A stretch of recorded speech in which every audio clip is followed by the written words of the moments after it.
Hey everybody, it's Dale Marsh here, lead buyer specialist with the Santa Sells Houses team, and I'm joined today by Eric Gagne, our insurance guy representing Town and Country Mutual Insurance, and I am here to answer all insurance inquiries.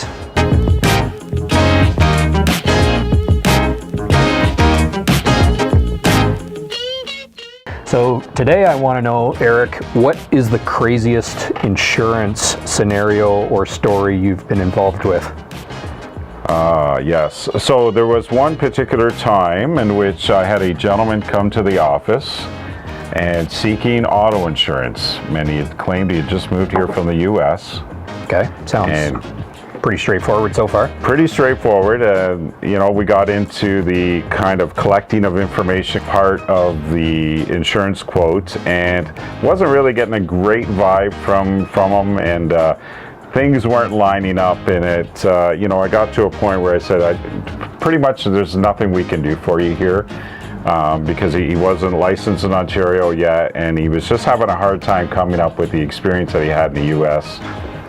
So he proceeded to take me outside and take me to his vehicle and wanted to show me something in the trunk of his car. So he opened up the trunk of his car, and here was a load of stolen computer equipment, and he's like, hey, let's do a trade here. You give me some insurance and you can pick anything in the car you want. We'll pretend these computers fell out of the back of the van. For sure. So that kind of stopped everything right then and there. Yeah, and you kind of move on from that, but it's an experience that not every insurance person would experience, of being bribed with stolen equipment out of a car. That's where my computers went. Yeah. What's the craziest thing you've seen in real estate? A few years back, I had an online inquiry on one of our listings, and it started out pretty normal, and this fellow was unfortunately going through a separation, and he mentioned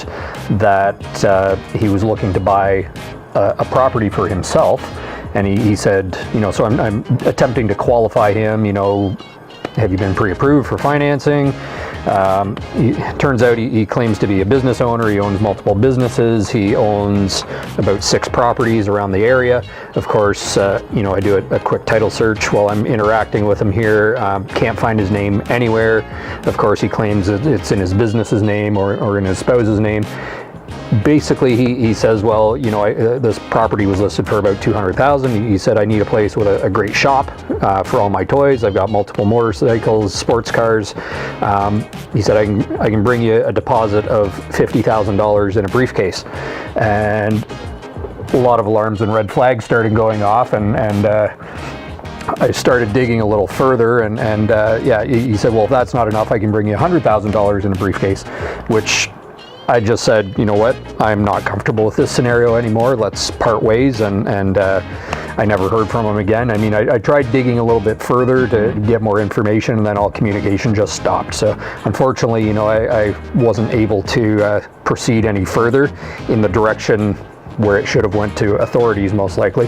For sure, yeah. However, at least when you get into that scenario, you've got to be very cautious, right? You do, absolutely. And it sounds like the both of us have been in a situation where we've been able to walk away. Exactly. And walk away with kind of your head held high, that you didn't kind of get involved in a situation that you probably shouldn't have been involved in. Exactly. You want to do the right thing, right? And you want to do your best to try to help people, but at the same time, we can't be putting our licenses on the line. For sure. To risk helping something that is potentially corrupt. Right. For sure. All right. Well, thanks for joining us again today, and I look forward to our next chat. Sounds good.